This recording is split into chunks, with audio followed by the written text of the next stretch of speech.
সুপ্রিয় দর্শক আসসালামু আলাইকুম, welcome back to my channel. আমি সবসময় অল্প উপকরণ দিয়ে ঘরোয়াভাবে মজার মজার রেসিপি শেয়ার করি। আজও কিন্তু তার ব্যতিক্রম নয়। মিষ্টি এমন এক জিনিস যা আমরা ছোট থেকে বড় সবাই খেতে অনেক বেশি পছন্দ করি, আর সেটাই যদি স্বাস্থ্যকরভাবে অল্প উপকরণ দিয়ে ঘরেই তৈরি করে দিতে পারি তাহলে এর থেকে ভালো আর কি হতে পারে, তাই না? আজ আপনাদের সাথে ছানার সন্দেশ বা ছানার মিষ্টির একটা রেসিপি শেয়ার করব। এই ছানার সন্দেশ মিষ্টিটা তৈরি করা খুবই সহজ, আর এই মিষ্টিটা খেতে কিন্তু অসম্ভব মজার হয়ে থাকে। আশা করছি আজকের এই রেসিপিটি আপনাদের খুব বেশি ভালো লাগবে। ভালো লাগলে লাইক কমেন্ট শেয়ার করতে কিন্তু ভুলবেন না। ছানা মিষ্টি বানানোর জন্য প্রথমে এখানে নিয়ে নিচ্ছি ছানা। এখানে আমি প্রায় 3 কাপ ছানা নিয়েছি। এই মিষ্টি তৈরি করতে একদম পারফেক্ট ছানা তৈরি করতে হবে এমন কোনো ব্যাপার নেই। ফেটে যাওয়া দুধে ছানা দিয়েও কিন্তু এই মিষ্টিটা খুবই সহজভাবে তৈরি করা যায়। আজ আমি ছানা কিভাবে তৈরি করতে হয় তা দেখাবো না, কারণ ছানা কাটা কম বেশি আমরা সবাই জানি। তবে কেউ যদি ছানা কিভাবে কাটতে হয় তা দেখতে চান তাহলে আমার চ্যানেলে মিষ্টির যে রেসিপি আছে তা দেখে নিতে পারেন। সেখানে ছানা কাটার পুরো পদ্ধতিটা ডিটেলসে দেওয়া আছে। ছানাটা মাখানো হয়ে গেছে। এখন মিষ্টির জন্য এখানে দিয়ে দিচ্ছি 1/4 কাপ পরিমাণে চিনি। মিষ্টির পরিমাণটা আপনারা আপনাদের পছন্দ অনুযায়ী কমিয়ে বা বাড়িয়েও দিতে পারেন, তবে ছানার মিষ্টিতে একটু কম মিষ্টিই হয়ে থাকে। এবার দিয়ে দিচ্ছি সামান্য লবণ। যে কোনো মিষ্টি জিনিসে লবণ দিলে মিষ্টিতে একটু ব্যালেন্স আসে। এখানে ফ্লেভারের জন্য দিয়ে দিচ্ছি এলাচের গুঁড়া।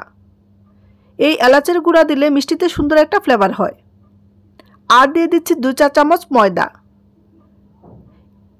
এবার আবারও সবকিছু একসাথে একটু মেখে নিব।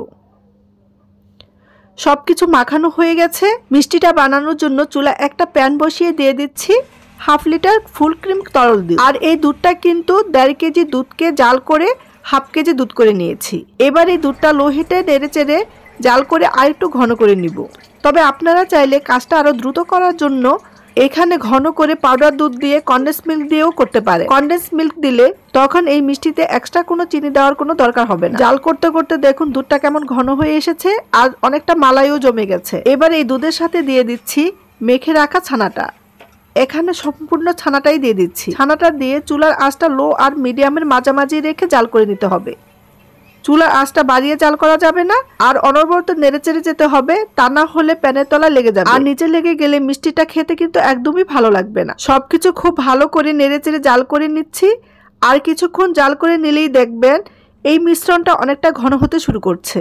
দেখুন মিশ্রণটা জাল করতে করতে কেমন ঘন হয়ে এসেছে, আর এটা প্যানের গা ছেড়ে দিয়েছে। এই মিশ্রণটা আবার খুব বেশি সময় জাল করে একদম ড্রাই করে ফেলা যাবে না, তাহলে এই ছানার মিষ্টিটা খেতে একদমই ভালো লাগবে না, কেমন একটু শক্ত দানা দানা লাগবে।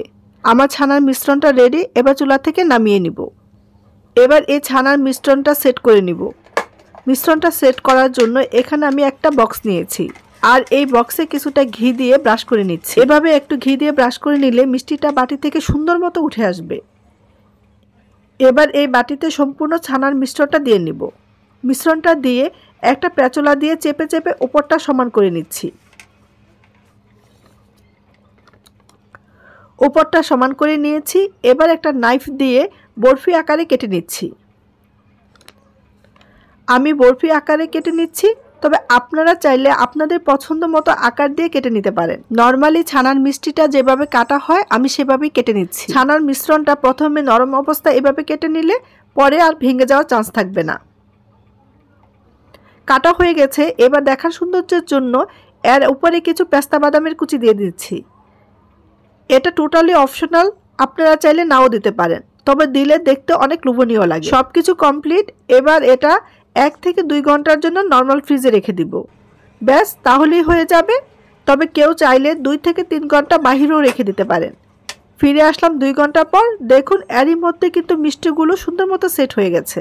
এই দেখুন অল্প উপকরণে হয়ে গেছে অসম্ভব মজার ছানার বরফি মিষ্টি। আজকের এই ছানার মিষ্টিটা অবশ্যই বাসায় ট্রাই করবেন, আর কেমন হয়েছে অবশ্যই কমেন্ট করে জানাবেন। আপনাদের কমেন্ট আমাকে নতুনভাবে কাজ করতে অনেক উৎসাহ দেয়। আবারও সবার কাছে অনুরোধ করছি আমার চ্যানেলটি সাবস্ক্রাইব করে আমার পাশে থাকবে। আজ এখানেই রাখছি। সবাই অনেক বেশি ভালো থাকবেন, সুস্থ থাকবেন। আল্লাহ হাফেজ।